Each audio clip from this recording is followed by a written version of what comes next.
أعوذ بالله من الشيطان الرجيم. بسم الله الرحمن الرحيم. إن الذين قالوا ربنا الله ثم استقاموا تتنزل عليهم الملائكة ألا تخافوا ولا تحزنوا وأبشروا بالجنة التي كنتم توعدون. نحن أولياؤكم في الحياة الدنيا وفي الآخرة ولكم فيها ما تشتهي أنفسكم ولكم فيها ما تدعون نزلا من غفور رحيم. ومن أحسن قولا ممن دعا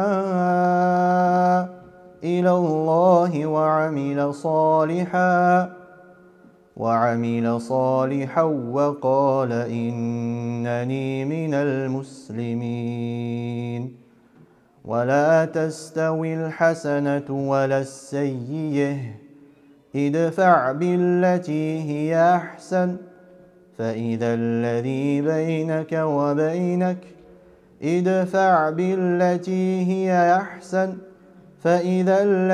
بينك وبينه عداوة كأنه ولي حميم. وما يلقيها إلا الذين صبروا وما يلقيها إلا ذو حظ عظيم. صدق الله العظيم. الحمد لله مولانا ربنا الحق. الحمد لله رب العالمين ولا عدوان إلا على الظالمين. وأشهد أن لا إله إلا الله ولي المؤمنين. وأشهد أن نبينا وحبيبنا وقرة أعيننا محمد رسول الله وأسوتنا وقدوتنا رسول الله وعبده صلى الله عليه وعلى آله وأصحابه وعلى كل مؤمن يحاول أن يتبع سنته إلى يوم الدين. أما بعد فالسلام عليكم ورحمة الله وبركاته. طبتم وطاب منشاكم وتبوأتم من الجنة منزلا.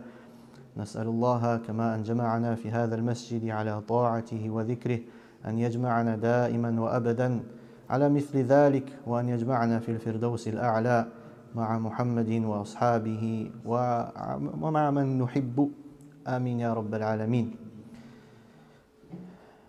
Bienvenue à tous et à toutes. Je m'appelle Azamat, je suis imam de la mosquée de Wapi comme on vous a dit. Et vu que c'est la première fois, je me présente.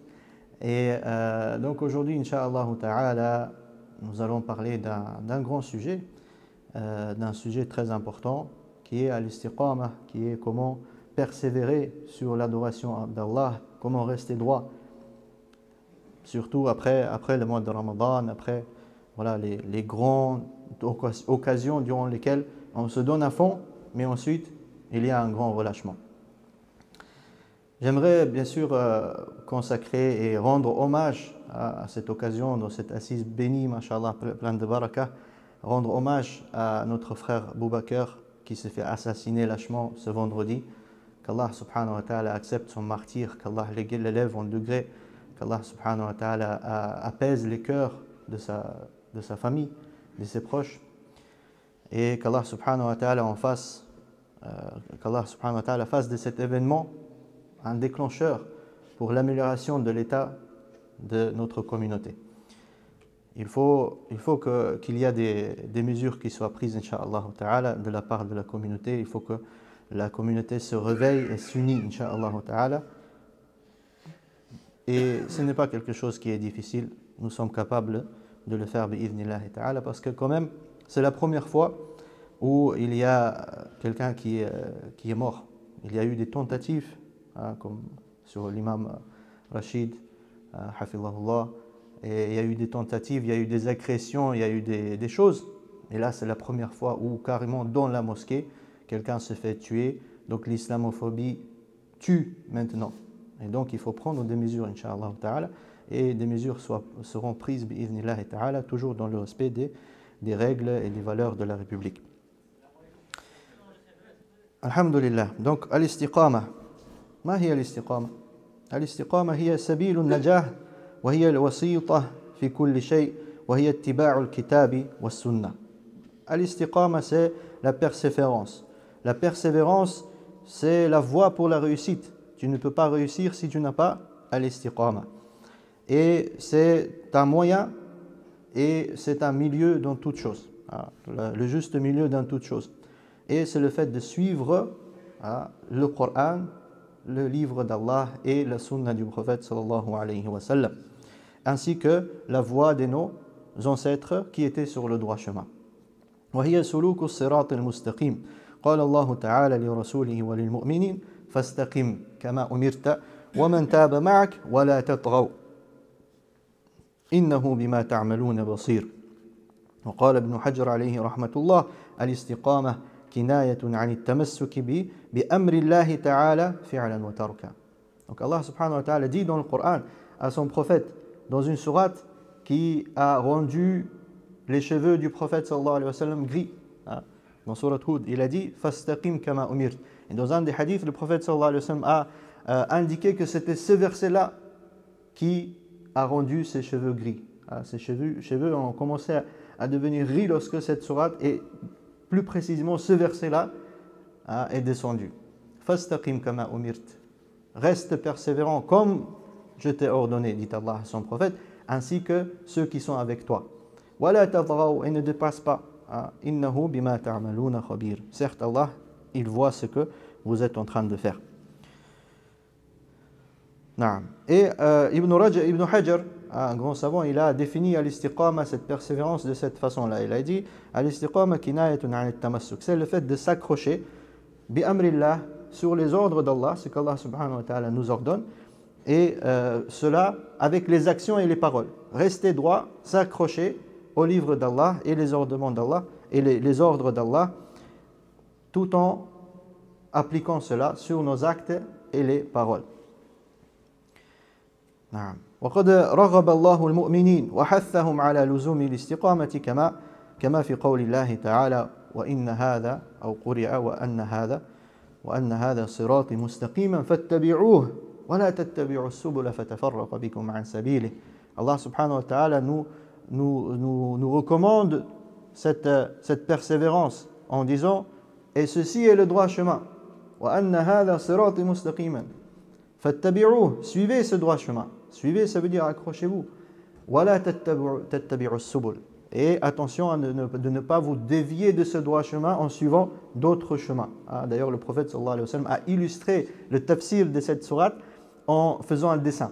Un jour, il était assis avec les sahaba et il a carrément fait un dessin sur le sable par terre. Il a tracé une ligne droite comme ça. Il a dit هذا صراط مستقيم. Ça, c'est le droit chemin qui mène vers Allah et sa satisfaction et le paradis éternel. Et ensuite, il a fait des traits à droite à gauche. Il a dit ça, c'est les subul dont Allah il parle, les différents chemins. Et il a dit au bout de chaque chemin, il y a un shaitan qui appelle les gens. Donc ce chemin, il peut être shahawat, les passions, mais ce chemin peut être aussi shubuhat, les doutes dans la religion. Et chaque shaitan, il a sa type d'égarement à laquelle il appelle. Il y en a, ça va être à travers l'argent. Il appelle les gens à consommer haram, à gagner de l'argent illicitement. Un autre shaitan, une autre voie, c'est la voie des passions interdites, les désirs, les relations interdites entre hommes et femmes et d'autres. Il y en a un autre, il va dévier les gens comment? Avec l'extrémisme. en appelant les gens à faire n'importe quoi sous prétexte de la religion, hein, à faire des bêtises de ce genre-là. Donc plein de différents types d'égarements qu'Allah subhanahu wa ta'ala nous en préserve. Donc al-istiqama, c'est le fait de rester droit sur ce chemin-là, comme indiqué dans ce verset. Wa anna hadha sirati mustaqim fattabi'uhu. ثم جعلناك على شريعة من الأمر فاتبعها ولا تتبع السبل فتفرق ولا تتبع أهواء الذين لا يعلمون. عبر هنا بالأهواء، يعني أن الصراط هو شريعة الله. ثم جعلناك على شريعة من الأمر. هذا الشريعة، الصراط المستقيم هو الشريعة، وأما الأهواء هي السبل. هنا يعني نفس المعنى في الآيتين، ولكن هنا عبر وفسر. يعني ما هذه السبل؟ يعني لما يتبع الشخص أهواءه، فلا تتبعوا الأهواء فيضلك عن سبيل الله. Donc dans un autre verset, Allah subhanahu wa ta'ala dit à son prophète: ثم جعلناك على شريعة من الأمر. On t'a guidé vers un chemin, vers un chemin droit. شريعة من الأمر, vers un chemin du commandement et des mésordres. فاتبعها, suis donc ce chemin. ولا تتبع أهواء, et ne suis pas les passions de ceux qui ne savent pas. Donc en fait, le verset il est presque identique que le premier, sauf que les termes utilisés sont différents, et ces termes vont expliquer le premier verset. C'est-à-dire, le chemin droit, c'est le chemin de la sharia, c'est le chemin des ordres d'Allah Jalla fi'ula. Et les chemins qui égarent, ce sont les chemins des passions. Des passions, ahwa, comme cité dans ce verset-là. وعن سفيان بن عبد الله الثقفي رضي الله عنه قال. Pourquoi les passions? Pourquoi les passions? Pourquoi c'est les passions qui égarent? Parce que une fois que tu as compris c'est quoi la vérité, tu vas interagir avec ton cerveau.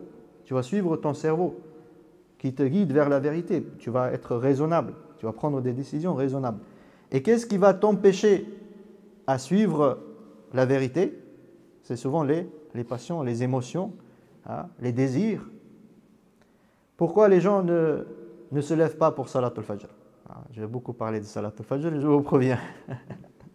Parce que c'est quand même une problématique.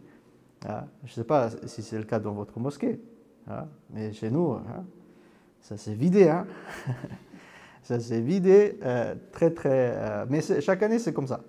Mais chaque année il faut qu'on devienne meilleur. Il faut qu'on quand même s'améliore d'année en année. D'accord? C'est très vide. Par rapport au Ramadan, tu te dis, mais subhanallah, qu'est-ce qui s'est passé? Pourquoi les gens ne se lèvent pas pour Salat al-Fajr? Est-ce que parce qu'ils ne savent pas que c'est obligatoire? Ils savent bien, très bien. Tout le monde sait. Depuis que tu es petit, on te dit Bunya al-Islamu ala khams. Bunya al-Islamu ala khams. Shahadatu an la ilaha illallah wa anna Muhammadan Rasulullah wa iqam as-salat. On sait que les 5 prières ils sont obligatoires. Tout le monde le sait. Et que Fajr est obligatoire. Mais pourquoi les gens ne se lèvent pas? Qu'est-ce qu'ils suivent? Les passions. La passion du sommeil. À ce moment-là, ton réveil il sonne, mais toi tu dis il faut que je me lève, mais les désirs, les passions, ils vont t'égarer. Ils t'égarent. Et ensuite, tu te lèves et les oreilles sont mouillées. Bon, tu ne le sens pas, mais ils sont mouillés. Akramakumullah. Parce que c'est le prophète sallallahu alayhi wa sallam qui a dit, c'est pas moi. J'humilie personne. J'insulte personne. C'est le prophète sallallahu alayhi wa sallam qui l'a dit. C'est lui qui a dormi sur Salat al-Fajr. Bala shaytan fi udhni. Shaytan, il a uriné dans ses oreilles. Akramakumullah.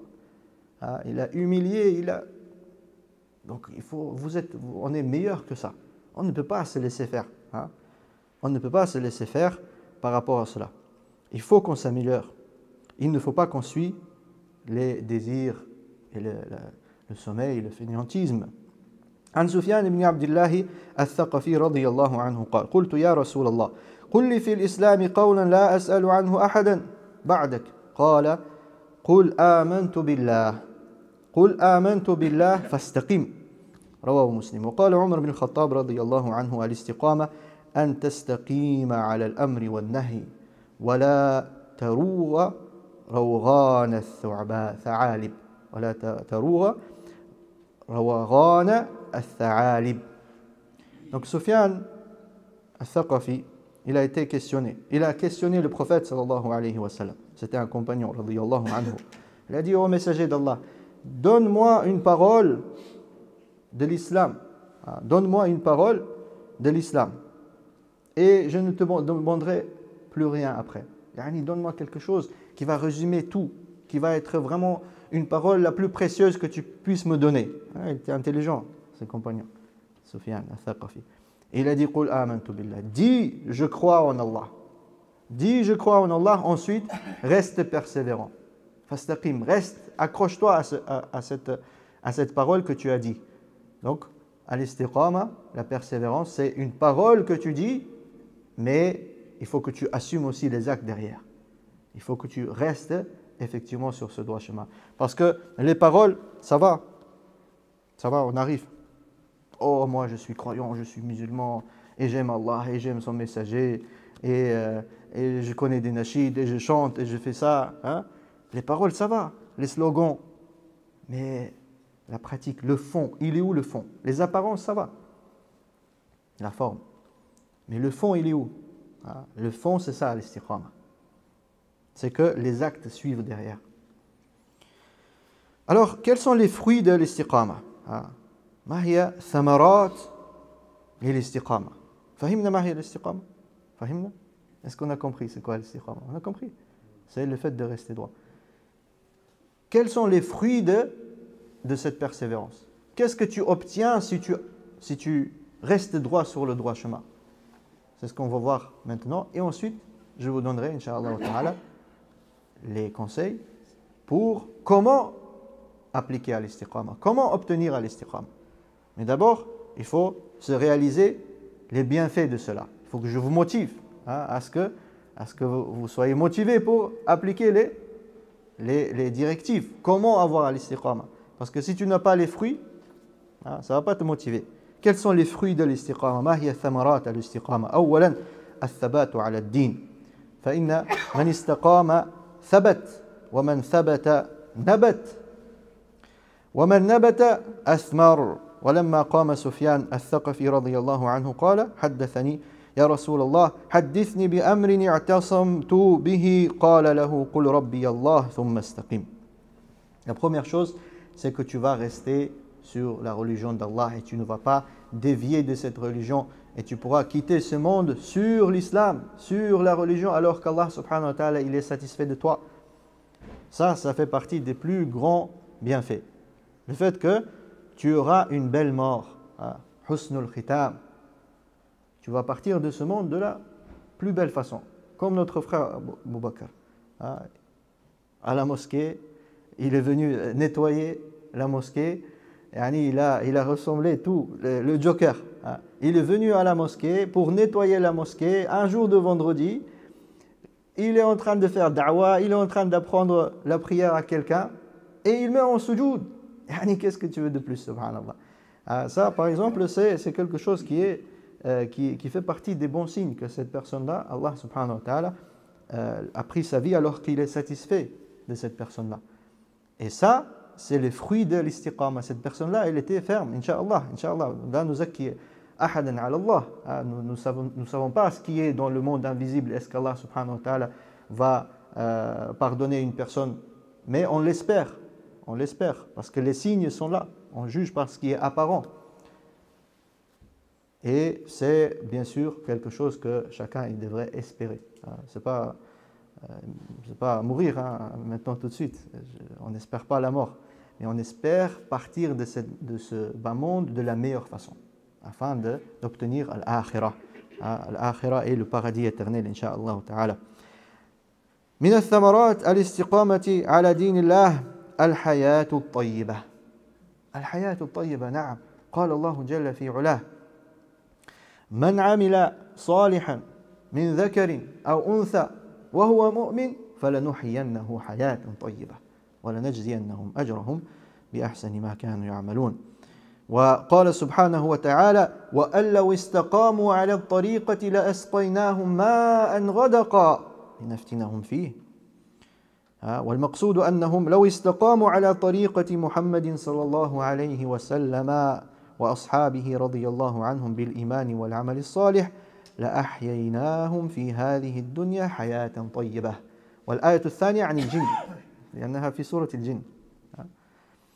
Donc le deuxième fruit, le deuxième bienfait de la persévérance et de al-istiqama, c'est obtenir une belle vie, une bonne vie, une belle vie, une vie loin de tristesse, loin de la dépression, loin des problèmes qui vont te toucher et te rendre malheureux. Les épreuves, les difficultés seront toujours là. Ce n'est pas quelque chose qui est évitable, les problèmes, etc. Mais on peut avoir une bonne vie, une belle vie, tout en vivant dans les difficultés et les épreuves. Parce que tout se passe ici dans le cœur. C'est pour cela qu'Allah subhanahu wa ta'ala dit Man amila salihan min dhakarin aw untha. C'est lui qui fait des bonnes actions. Parmi les hommes et les femmes. Wa huwa mu'min. Tout en ayant une foi en Allah, en espérant la récompense d'Allah. La nuhyiyannahu hayatan tayyibah. Nous allons le faire vivre une belle vie. Une belle vie. Une belle vie, comme je dis, ça ne veut pas dire, il y en a, ils ont compris ce verset en se disant, donc une belle vie, ça veut dire je vivrai dans un villa, plein de confort, j'aurai plein d'argent et je ne serai jamais malade et j'aurai une belle épouse et j'aurai des beaux enfants et je vais réussir dans ma carrière professionnelle et j'aurai jamais d'épreuves, jamais de pauvreté, ni rien. C'est ça la belle vie? Dans ce cas-là, le prophète sallallahu alayhi wa sallam, il n'a pas eu une belle vie, donc il n'a pas été droit. Il n'a pas appliqué ce que le verset il dit. C'est quoi une belle vie? Une belle vie, c'est que tu vas vivre des épreuves, tu vas vivre les difficultés qu'Allah subhanahu wa ta'ala t'a prédéterminées, mais tout en ayant la foi et en étant proche d'Allah subhanahu wa ta'ala, ayant la force pour surmonter ces épreuves et ne pas être perturbé. Tu ne vas pas tomber en fait. C'est ça. Donc tu vas vivre des épreuves, mais tu vas être heureux en vivant ces épreuves. Et subhanallah, parmi les ulama et les pieux, il y a des gens, il y en a eu, et il y a des gens, Inch'Allah, qui ont atteint tellement une vie, une belle vie, que lorsqu'une difficulté ou une épreuve les touche, ils se réjouissent. Ils se réjouissent. C'est pas juste ils sont patients, je vais patienter, je ne vais pas me plaindre d'Allah, j'accepte le destin d'Allah. Ça c'est le adna, ça c'est le niveau minimum. Il y a des gens, lorsqu'une épreuve les touche, ils se disent Alhamdulillah, ils vont au sujoud. Gloire à toi, merci ya Rabbi, tu ne m'as pas laissé sans épreuve, tu m'aimes. Parce que effectivement, lorsqu'Allah subhanahu wa ta'ala éprouve une personne, c'est qu'il l'aime. Donc il y a des gens, ils ont atteint ce niveau de foi. C'est ça, hayatan tayyiba. Et Allah subhanahu wa ta'ala, dans un autre verset qui est intéressant, qui est dans Suratul Jinn, il a dit وَأَلَّوْ إِسْتَقَامُوا عَلَى الطَّرِيقَةِ لَأَسْقَيْنَاهُمْ مَاءً غَدَقًا. Si seulement ils seraient restés droits sur le droit chemin, alors pareil, nous aurons on aurait leur accordé une eau d'abondance, ce qui symbolise justement une belle vie. Une belle vie. Ça rejoint la belle vie dans le verset de Surat An-Nahl. من الثمرات الاستقامة على الدين البشرى عند الموت. إن الذين قالوا ربنا الله ثم استقاموا تتنزل عليهم الملائكة. C'est le verset qu'on a récité. Et donc pour ceux qui se demandent pourquoi on l'a récité un peu bizarrement, c'était la variante riwayat Khalaf an Hamza. Khalaf an Hamza selon Tayyiba, où on peut faire as-saktu ala al-mad. Il y a un sect qui se fait même ala al-mad, même dans les allongements, lorsqu'il y a une Hamza, on peut marquer un arrêt. Al-malaikatu. Donc c'est riwayat Khalaf an Hamza. إن الذين قالوا ربنا الله ثم استقاموا تتنزل عليهم الملائكة يعني عند الموت تتنزل عليهم الملائكة وماذا يقولون هؤلاء الملائكة ماذا يقولون ألا تخافوا ولا تحزنوا وأبشروا بالجنة التي كنتم توعدون نحن أولياؤكم في الحياة الدنيا وفي الآخرة. يعني Allah subhanahu wa ta'ala dit ceux qui parmi les fruits de la persévérance sur la religion d'Allah il y a la bonne nouvelle lors de la mort. Lorsque tu vas mourir, peu importe la façon dont tu vas mourir, tu peux mourir de la pire des façons, assassiné, etc., brûlé, peu importe la façon dont tu vas mourir, ça va être facile pour toi. Tu ne vas rien sentir, Inch'Allah ta'ala, ça va être rapide. Et au moment de la sortie de ton âme, de ton corps, il y a des anges qui sont là, magnifiques, qui sont très beaux, illuminés. Ils sont là, ils t'annoncent la bonne nouvelle. Ils disent Allah takhaf, n'aie pas peur. Wala tahzan. Wala tahzan, ça veut dire ne te préoccupe pas. Al-khawf, c'est de ce qui est maintenant. Al-tahzanu, c'est par rapport au mustaqbal, par rapport au futur. Ne te préoccupe pas, n'aie pas peur et ne te préoccupe pas et ne t'attriste pas. Wa abshiru, et prends cette bonne nouvelle du paradis qui t'est promis. Et dans le hadith, c'est expliqué, le hadith qui parle de la mort, etc., qui décrit en détail, que vous avez sûrement entendu, Inch'Allah ta'ala, dans des khutab et ailleurs. On va montrer sa place au paradis. On va montrer la place à nous tous, Inch'Allah. Lorsqu'on meurt, on nous montre, on nous montre une fenêtre comme ça, on nous montre notre place au paradis. On dit, ça sera ta maison là-bas. Et ça, c'est tes rivières. Et ça, c'est tes vêtements. Et ça, c'est tes femmes. Tes épouses. Hurul Ain. C'est ça ta place. On lui montre déjà. Et donc, il dit quoi? Ya Rabbi aqim as-salah. Ya Rabbi, fais précipiter le jour du jugement pour que je puisse y aller. Et en attendant, il reste dans le barzakh, dans ce monde intermédiaire, dans des délices aussi.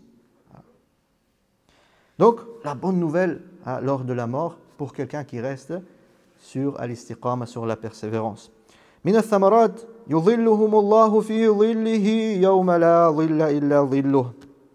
تعرفون الحديث قال صلى الله عليه وسلم سبعة يظلهم الله في ظله يوم لا ظل إلا ظله الإمام العادل يعني استقام على عدله وشاب نشأ في عبادة ربه يعني استقام على عبادة ربه ورجل قلبه معلق في المساجد يعني قال في المساجد استقام على المحافظة على صلاة الجماعة. أين نحن في هذا؟ لا نريد أن يظلنا ربنا يوم القيامة يوم لا ظل إلا ظله، لا نريد هذا. ماذا يقول صلى الله عليه وسلم عن صلاة الفجر وصلاة العشاء؟ بشر المشائين في الظلل بالنور التام يوم القيامة. المشائين إلى المساجد العشاء والفجر، نحن إما أمام التلفاز وإما في النوم مع الأسف الشديد إلا من رحم ربي. ورجلان تحابا في الله اجتمعا عليه وتفرقا عليه. اجتمع عليه وتفرق في الله يعني استقام على هذا الأمر وعلى حب الله. رجل طلبته امرأة ذات منصب وجمال فقال إني أخاف الله يعني استقام على العفة، استقام على الخوف من الله. ورجل تصدق بصدقة فأخفاها حتى لا تعلم شماله ما تنفق يمينه يعني استقام على الإخلاص لله والصدقة والبعد عن الرياء والسمعة. ورجل ذكر الله خاليا ففاضت عيناه استقام على الإخلاص يعني على عبادة الله في السر والعلانية. Parmi les fruits de de la persévérance à l'istiqama, c'est que Yawm al-Qiyamah, Allah subhanahu wa ta'ala va te protéger, va te couvrir par une ombre. Lorsqu'il n'y aura pas d'autre ombre à part celle-là. Lorsque le soleil sera rapproché des têtes des gens. Et que les gens, parmi eux, il y aura ceux qui vont se noyer dans leur sueur à cause de la chaleur, à cause de cette chaleur, de ce soleil. Et d'autres vont être à moitié dans cette sueur. Ce jour-là, si tu fais partie des gens qui ont à l'istiqama, tu seras protégé par une ombre, tu seras peinard. Et ça ne sera pas long pour toi. Yawm al-Qiyamah, c'est 50 000 années. Hein? Mais pour s'y rapprocher, pour les croyants, ça sera rapidement. Une petite assise, tranquillement, sous l'ombre, hein, sous cette ombre d'Allah. Et c'est terminé. Et après, la rentrée au paradis. Bi'idhnillahi ta'ala. Mais pour cela, il faut l'istiqama. Regardez ce que le prophète sallallahu alayhi wa sallam a dit. Il a parlé des 7 qui auront justement cette chance d'être sous l'ombre d'Allah. Il a évoqué 7 personnes. Le premier, c'est celui qui est juste. Le gouverneur juste. Ah. Le gouverneur juste, ça veut dire qu'il va rester juste jusqu'à ce qu'il rencontre Allah subhanahu wa ta'ala. C'est automatique. C'est pas qu'il a été juste un jour et ensuite il est parti dans l'injustice, il est devenu Bachar al-Assad. Hein? Ou un autre. D'accord? C'est pas comme ça. Il est resté juste jusqu'à ce qu'il rencontre Allah subhanahu wa ta'ala. Et la deuxième catégorie de personnes qui auront cette ombre, c'est celui qui est jeune et qui a passé sa jeunesse dans l'adoration d'Allah. Ça veut dire qu'il est dans toute sa jeunesse, il est resté droit et ensuite il est mort sur ça. Yani istiqama, il a eu la persévérance. Donc ceux qui sont jeunes, profitez. Si Allah subhanahu wa ta'ala vous a donné cette chance, il vous a élu, il vous a guidé, il vous a guidé vers la pratique de l'islam alors que vous êtes jeune. C'est une chance. Mais il faut remercier Allah subhanahu wa ta'ala pour cela. Comment remercier Allah? Dire merci ya Rabbi. Oui, tu dois dire merci, mais tu dois rester droit. Ne pas dévier. Ne pas dévier. C'est un cadeau qu'Allah subhanahu wa ta'ala vous a donné, les jeunes. Vous êtes à la mosquée, vous écoutez. Wallahi, c'est une chance. Il y a beaucoup de gens, ils ont passé toute leur vie dans tout et n'importe quoi. Dans tous les égarements et tous les péchés possibles. Et à la fin, ils se sont réveillés. Ils ont, alhamdoulilah, c'est bien qu'ils ont été guidés vers la fin. Mais ils ont raté leur jeunesse. Ils ne feront pas partie de cette catégorie-là de personnes qui sont restés dans l'adoration d'Allah alors qu'ils sont jeunes. C'est un cadeau. Et donc, il faut rester. Et la jeunesse, c'est jusqu'à 40 ans. Ceux qui ont plus de 40 ans, d'accord, mais ceux qui ont avant 40 ans, vous êtes encore jeunes, Inch'Allah. Wa rajulani tahabba fillah, 2 hommes qui s'aiment en Allah et qui se réunissent en Allah et qui se séparent en Allah. Ça veut dire qu'ils sont restés sur ça. Et Allah subhanahu wa ta'ala leur donnera la chance d'être sous cette ombre-là. Et un homme à qui une femme va se proposer et qui va refuser en disant « je crains Allah ». Ça veut dire que cette personne-là, il va se préserver et il meurt sur cet état-là, alors qu'il est chaste. Il ne s'approche pas des femmes. D'accord?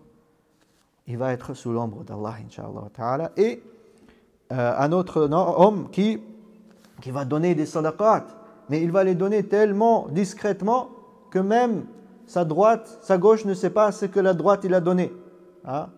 Sa main gauche ne sait pas ce que la main droite elle a donné, tellement il va cacher cela devant les gens. Ça veut dire cette personne-là, elle va être persévérante dans la sincérité envers Allah subhanahu wa ta'ala et les sadaqat en privé. Et le dernier, c'est un homme qui va pleurer, qui va verser des larmes alors qu'il est tout seul. Il n'y a personne qui le voit. Ce n'est pas les larmes qu'on verse pendant le tarawih. Le cheikh, il va être ému un peu dans un des versets, commence à pleurer. Celui qui est à côté de toi, il pleure, et toi aussi tu pleures. Mais ça, c'est quoi? C'est pas ça. Toi, tu pleures pourquoi, Aslan? Juste parce que tu as entendu quelqu'un pleurer, tu pleures. C'est pas ça les larmes qui sont voulues ici dans ce hadith-là. C'est des larmes où tu es tout seul dans ta chambre, il n'y a personne. et tu penses à Allah subhanahu wa ta'ala, tu penses à tes péchés, tu penses tout ce qu'Allah subhanahu wa ta'ala t'a donné, tu penses à la grandeur d'Allah, tu penses à l'enfer, tu penses au châtiment, et là, ça coule. D'accord? Ça, c'est des larmes sincères. C'est des larmes qui valent plus que l'or. C'est des larmes qui vont te faire entrer au paradis, incha'Allah ta'ala. Et qui vont te donner cette chance d'être sous l'ombre d'Allah, Jalla fi'ula, si tu restes sur ça. Il ne suffit pas de le faire pendant le mois de Ramadan. Hein? Tu le fais pendant le mois de Ramadan, tu étais ému. Et après le mois de Ramadan, ça y est, je recommence. Tous les péchés possibles et je ne viens plus à la mosquée, c'est terminé. Hein? C'est pas l'istiqama. Il faut avoir l'istiqama. C'est le sens de ce hadith. Tous ces personnes-là, ils sont restés sur cet état-là jusqu'à ce qu'ils rencontrent Allah, et c'est pour cela qu'ils seront sous l'ombre d'Allah Jalla fi'ula. Et parmi les bienfaits, le dernier, min thamarati al-istiqamati dukhulul jannati tab'an, يعني كما ذكر في هذه الآية أولئك أصحاب الجنة خالدين فيها إن الذين قالوا ربنا الله ثم استقاموا فلا خوف عليهم ولا هم يحزنون أولئك أصحاب الجنة خالدين فيها جزاء بما كانوا يعملون. نعم. Allah subhanahu wa ta'ala dit dans un autre verset qui commence pareil, comme le verset qu'on a cité là dans Surat Fussilat au début, il commence pareil. Inna alladhina qalu rabbuna Allah, ceux qui disent rabbuna Allah, notre Seigneur est Allah, ensuite restent persévérants sur cela, ils auront quoi? Pas de crainte, aucune crainte pour eux, et ils ne seront pas attristés. Ulaika ashabul jannah, ce sont ceux-là, les gens du paradis, les habitants du paradis. Ils y demeureront éternellement. L'éternité, bi'idhnillahi ta'ala, dans le luxe et le confort et le plaisir. Pourquoi? Jaza'an bima kanu ya'malun. En récompense pour ce qu'ils ont fait. En récompense pour ce qu'ils ont fait. Donc voici 5 bienfaits de l'istiqama. Mais comment? Justement, ça y est, on a compris c'est quoi l'istiqama, son importance, ses bienfaits, etc. Mais maintenant, dis-nous imam, comment? Moi je veux bien, mais à chaque fois je tombe. Comment rester droit? Quels sont les moyens qui vont t'aider à rester droit sur le chemin d'Allah Jalla fi'ula? Premièrement, كيف نحصل على الاستقامة أولا إصلاح القلوب. إصلاح القلوب. قال صلى الله عليه وسلم ألا وإن في الجسد مضغة إذا صلحت صلح الجسد كله وإذا فسد فسد الجسد كله. ألا وهي القلب. Il a dit dans le corps humain il y a un organe, s'il est bon, s'il est réformé, alors tout le corps sera réformé. Et s'il est corrompu, alors tout le corps sera corrompu. C'est le qalb, cœur. Et donc il faut réformer son cœur. وأصل الاستقامة استقامة القلب على التوحيد comme a dit Ibn Rajab. Al-istiqama, c'est justement le fait de persévérer et de garder ton cœur droit sur le droit chemin qui est l'unicité d'Allah Jalla fi'ula. Garder ton cœur sur l'unicité d'Allah. Donc préserver ton cœur. Préserver ton cœur. بأنهم لم يلتقنوا إلا إلى غيره. C'est le fait de ne pas faire introduire dans ton cœur personne à part Allah Jalla fi'ula. Personne au-dessus d'Allah. On est tous muwahhidin. Il n'y a personne qui est polythéiste, n'est-ce pas? On est tous musulmans. Mais est-ce que dans notre cœur, des fois, il y a quelque chose qui se met au-dessus d'Allah? Et Allah, salatul fajr, encore une fois. Quand c'est salatul fajr, qu'est-ce que tu mets au-dessus? Dans ton cœur, qu'est-ce que tu aimes plus? Allah ou le sommeil quand tu restes couché? C'est le sommeil. C'est le sommeil. On ne parle pas de quelqu'un qui, Allah ghalib, le sommeil, il a remporté, il n'était pas conscient. On parle de quelqu'un, il s'est réveillé, il s'est assis, d'accord? Il s'est réveillé, khlas. Et ensuite, il s'est senti, j'ai envie de dormir, je vais dormir. On parle de celui-là. Pas de celui qui a mis le réveil, qui a voulu se lever, mais il n'a pas pu. On parle de celui qui fait ça volontairement. Ou quelqu'un qui ne met pas le réveil.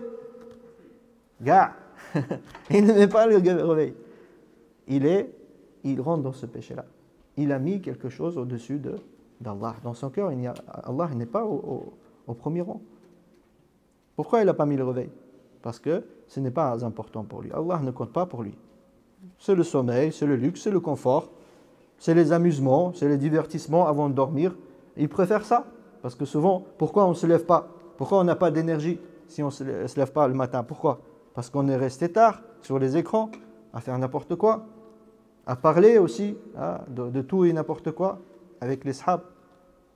Et après, le matin, c'est la catastrophe.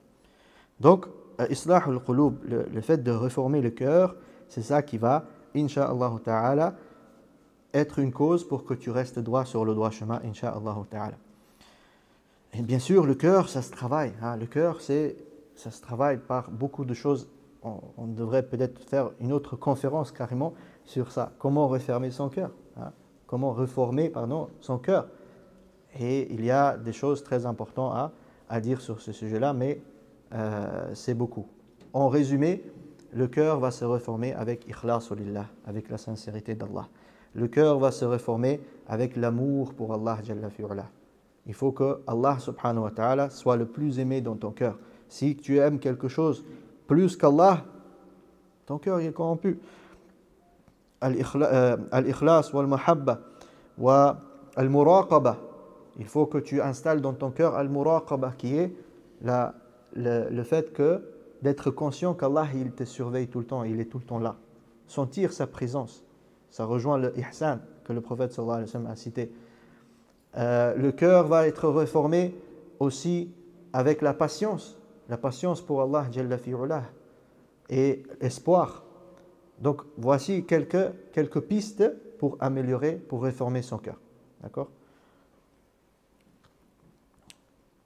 كذلك من أسباب الاستقامة إمساك اللسان عن الخوض في الباطل. Donc le fait de réformer son cœur et aussi préserver son cœur. Qu'est-ce que ça veut dire préserver son cœur? Qu'est-ce que ça veut dire préserver son cœur? Ça veut dire ne pas faire entrer dans son cœur des choses qui vont le corrompre.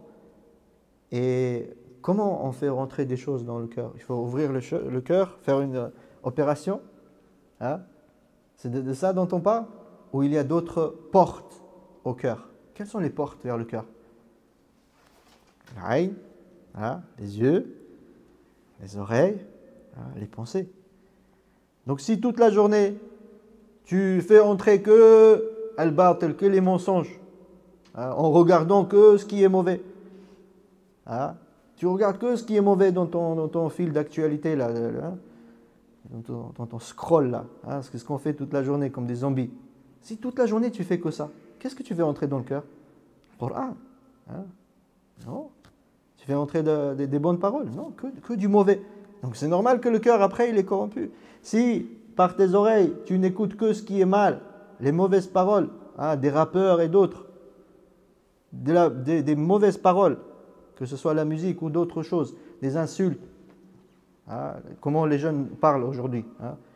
Si toute la journée tu écoutes que ça, tu fais entrer que du mauvais, donc c'est normal que le cœur va être corrompu. Par contre, une personne qui passe la majorité de son temps à regarder le mushaf, à regarder les hadiths, à lire ce qui est profitable, à regarder des documentaires qui parlent de la création d'Allah, à méditer sur la création d'Allah. Il regarde l'horizon, il regarde Khalqullah. Il fait entrer des bonnes choses qui vont reformer son cœur. Il écoute le Coran, il écoute des nashids qui sont bons au niveau des paroles, il écoute des conférences, des podcasts qui vont lui donner des connaissances profitables, etc. Ça va réformer son cœur. Donc, la réforme du cœur, c'est ça la clé. Donc, si on ne reste pas sur le droit chemin, la cause, c'est quoi? C'est que le cœur, il est corrompu. Pourquoi il est corrompu? Parce que c'est la porte ouverte à tout et n'importe quoi. Il faut fermer un peu les portes et faire entrer que ce qui est bien, Inch'Allah Ta'ala, et par cela, le cœur va être reformé. Et si le cœur il est reformé, automatiquement, la langue. Et ça c'est la deuxième chose. Pour rester droit, pour avoir l'istiqama, il faut réformer la langue et la protéger. C'est pour cela que dans le hadith qu'on a vu là, Sufyan al-Thaqafi, il demande au prophète sallallahu alayhi wa sallam quelque chose qui lui sera utile et qu'il ne faut plus rien demander après. Il lui a dit « Qul amantu billah » Utilise ta langue pour déclarer que tu vas être persévérant sur la foi. Dis « Mon Seigneur est Allah ». Ça commence par la parole. Parce que al-iman, ce n'est pas juste al-iman fil qalb. Quelqu'un il est en train de boire de l'alcool, il ne prie pas. Tu lui dis « Ya akhi taqillah » commence la prière, arrête. Il dit « fil qalb » pourquoi tu me juges? Ça, ce n'est pas l'aqida des musulmans. L'aqida, c'est que al-iman, c'est dans le cœur, ça commence par le cœur. Ensuite, ça se manifeste sur la langue et les organes, sur les actions. C'est ça l'iman. Et ça augmente avec les bonnes actions et ça diminue avec les mauvaises actions. Donc si quelqu'un il dit « Mais Allah ne m'a pas guidé. Je n'ai pas la foi. Allah ne m'a pas guidé. » Et il fait que du mauvais, que des mauvaises actions. Il n'a rien compris. Parce que s'il veut que sa foi elle augmente, il doit arrêter les mauvaises actions et faire les bonnes actions et sa foi elle va suivre. Vous comprenez? Donc l'iman c'est ça. Et donc le lisan, la langue, elle occupe une grande place. C'est pour ça que le prophète sallallahu alayhi wa sallam a dit Qul Rabbi Allah. نعم. وقال في حديث آخر لأحد الصحابة قال امسك عليك لسانك وليسعك بيتك وابكي على خطيئتك. Tiens ta langue, il a dit à une personne qui lui a demandé des conseils. Attention à ne pas parler dans le mensonge, dans le batil. Attention à namima. Namima, c'est le fait de dire des choses pour créer la zizanie. Amal al-munafiqin. Voir quelqu'un dire, tu sais, Fulan, il a dit quoi sur toi? Il a dit, t'es gros, tu sais pas, etc., etc. Rapporter des paroles, même si c'est vrai. Ça, c'est namima, ça fait partie des grands péchés. Parce que tu es en train de créer la zizanie entre les musulmans. Alors que, même si tu mens dans ce contexte-là, le mensonge, il est bien. Tu as des hasanats pour ce mensonge-là. Quand tu vas voir ton frère qui a une mauvaise relation avec un autre, tu lui dis, écoute, l'autre là, il t'aime bien. Alors que l'autre, il le déteste, il ne peut pas le voir. Mais il a parlé de bien en toi, il pense que tu es un bon, etc. Tu mens. Mais pour ce mensonge-là, tu as des hasanats. La khayra fi kathirin min najwahum illa man amara bi sadiqatin aw ma'rufin aw islahin bayna an-nas. C'est une exception. Le mensonge, c'est haram. Mais là, dans ce contexte-là, c'est bien. Tu as des hasanats parce que tu es en train de réconcilier les gens. Par conséquent, celui qui fait namima, qui rapporte pour créer la zizanie, et encore pire, celui qui fait ça avec buhtan, avec calomnie, il va dire un tel, il a dit sur toi des choses, et c'est même pas vrai. Là, c'est tu combines les péchés. Tu fais al-namima plus buhtan, la complète. Comment cette personne-là va rester droit sur le droit chemin? Impossible. Donc faites attention à lisan. Il y a al-namima, il y a le buhtan, il y a al-riba. Al-riba, c'est moins grave, mais c'est grave, c'est un grand péché. C'est quoi al-riba? C'est le fait de parler du mal derrière le dos de ton frère. Tu dis des choses que la personne n'aimerait pas que tu dises. Et tu fais ça derrière son dos. Un tel regarde sa voiture. Un tel regarde comment il s'habille. Un tel regarde ce qu'il fait. C'est ce qu'on fait à longueur de la journée. Nos discussions ne peuvent pas se passer de ça en général. Illa ma rahima rabbi. Et ensuite on s'étonne que on n'a pas d'istiqama, que après le mois de Ramadan c'est la chute totale.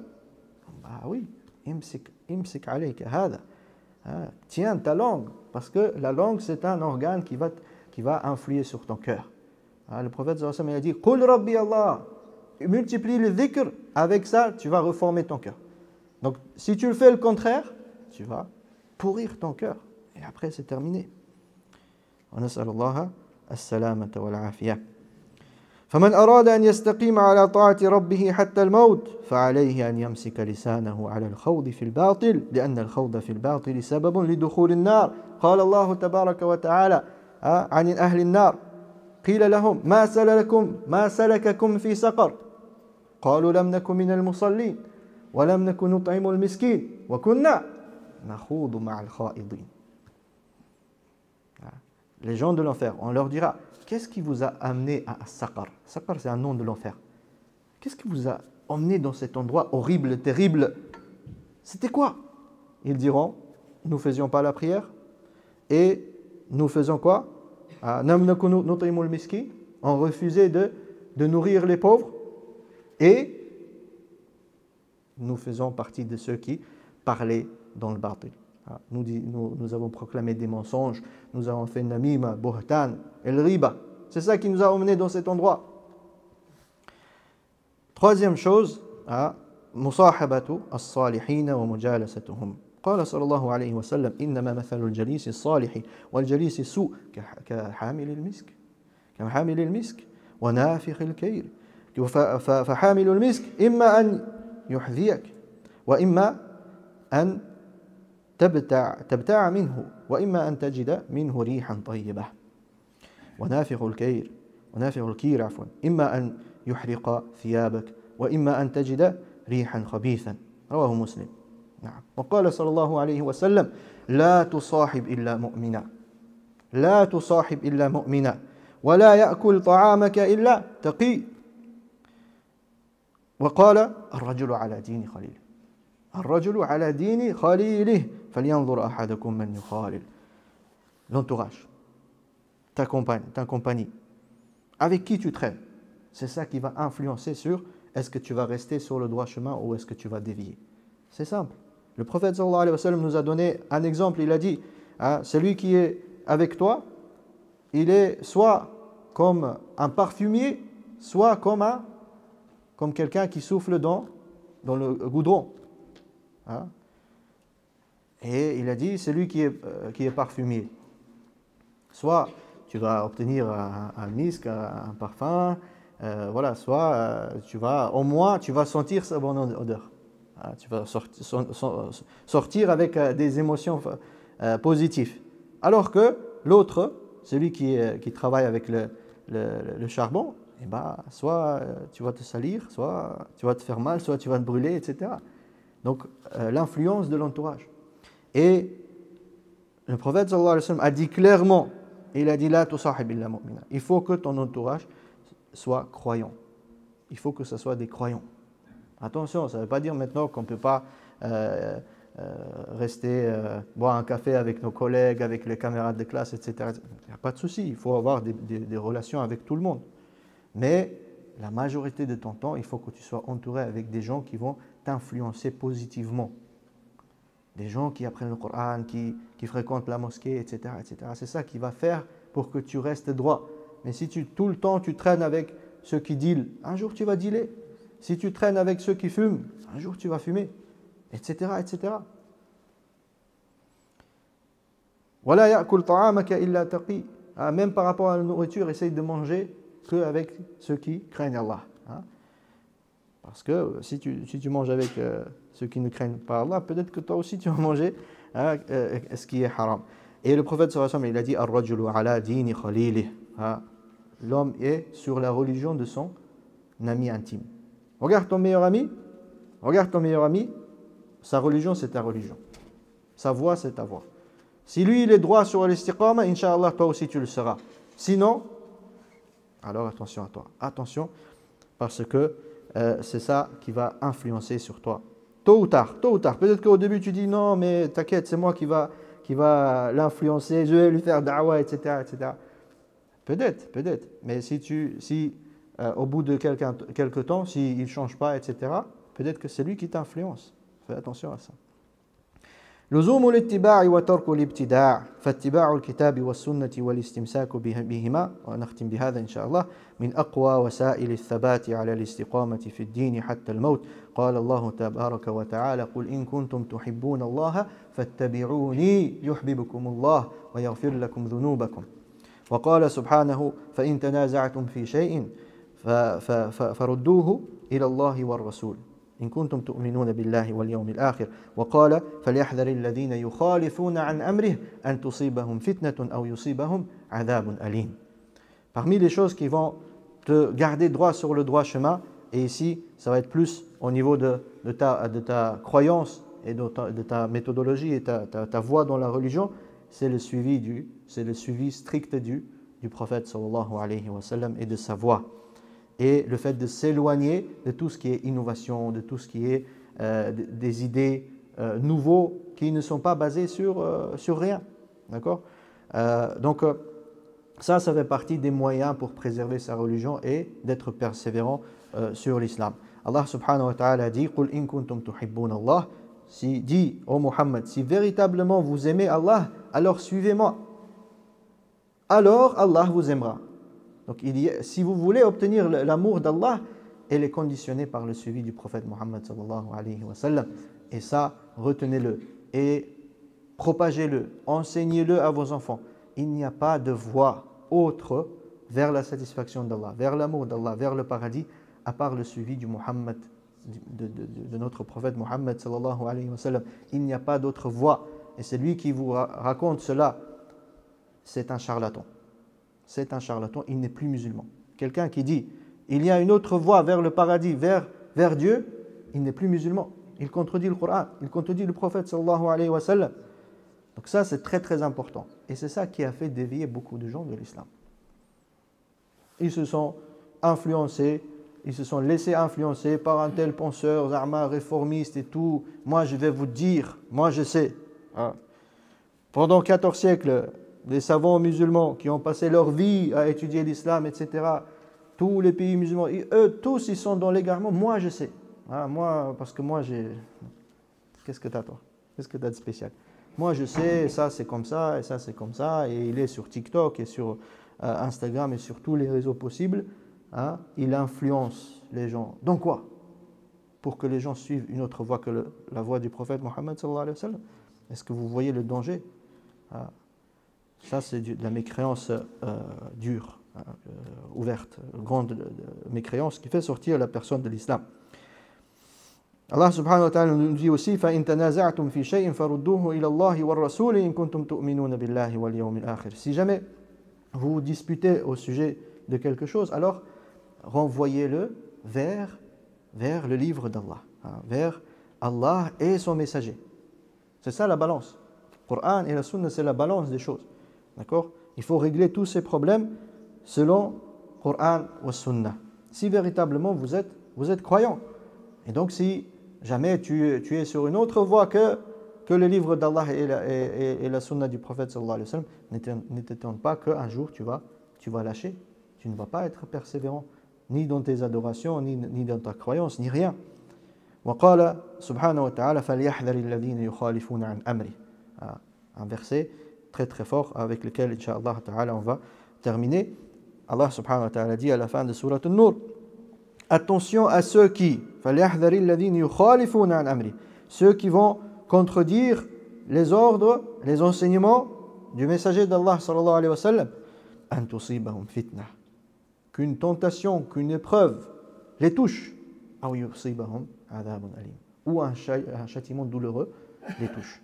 Donc celui qui s'éloigne de la sunna du prophète sallallahu alayhi wa sallam, il ramène plein d'innovations, il suit une telle secte qui danse n'importe comment, il suit tel penseur qui a apparu on ne sait pas d'où, qui est financé on ne sait pas par qui, etc. Eh bien c'est normal qu'il ne va pas rester sur le droit chemin. Alors que celui qui est accroché au kitab Allah, au livre d'Allah et la sunna du prophète sallallahu alayhi wa sallam, selon la compréhension, la méthodologie de nos pieux ancêtres parmi les 4 écoles, Imam Malik, Imam Ahmed, Abu Hanifa, Shafi'i et ceux qui les ont suivis, il va être bien, il va préserver sa religion. Et donc tous ceux qui vous appellent à délaisser les écoles de fiqh, à délaisser le manhaj, la compréhension de nos ancêtres, par ceux que j'ai cités et d'autres qui ont été éduqués par les sahaba, et ben, ils vous appellent à quoi? À la perte. Et celui qui va les suivre, il va perdre tout malheureusement, et il ne pourra pas bénéficier de l'istiqamah. فنسأل الله بأسمائه الحسنى وصفاته العلى أن يرزقنا الاستقامة. اللهم ارزقنا الاستقامة. اللهم ثبت أقدامنا حتى نلقاك وأنت راض عنا يا رب العالمين. اللهم اهدنا واهد بنا واجعلنا سببا لمن اهتدى. اللهم وفقنا لما تحبه وترضى. اللهم أصلح ديننا ودنيانا، أصلح ديننا التي هو عصمة أمرنا، وأصلح دنيانا التي فيها معاشنا، وأصلح لنا الآخرة التي إليها معادنا، واجعل الحياة زيادة لنا في كل خير، وموت راحة لنا من كل شر. اللهم نسألك عيش السعداء وموت الشهداء والنصر على الأعداء يا سميع الدعاء يا رب العالمين. اللهم ارحم أمواتنا وأموات المسلمين، واشف مرضانا ومرضى المسلمين، وفك أسرانا وأسر المسلمين. اللهم أغث إخواننا المستضعفين في كل مكان. اللهم كن لإخواننا في فلسطين. اللهم انصرهم على عدوهم يا رب العالمين. اللهم فك حصار أهلنا في غزة. اللهم أطعم جائعهم. اللهم اشف مرضاهم. اللهم تقبل شهداءهم يا قوي يا عزيز يا أرحم الراحمين. حسبنا الله ونعم الوكيل. اللهم نسألك حسن الخاتمة، وأصلح ذريتنا يا رب العالمين، واستر عوراتنا واستر نساءنا يا منان يا أكرم الأكرمين. اللهم صل وسلم وزد وبارك وأنعم على نبينا وحبيبنا محمد وعلى آله وأصحابه أجمعين. جزاكم الله خيرا ونسأل الله أن يحفظكم كلكم جميعا إن شاء الله، وإلى اللقاء آخر ممكن إن شاء الله تعالى. شكرا.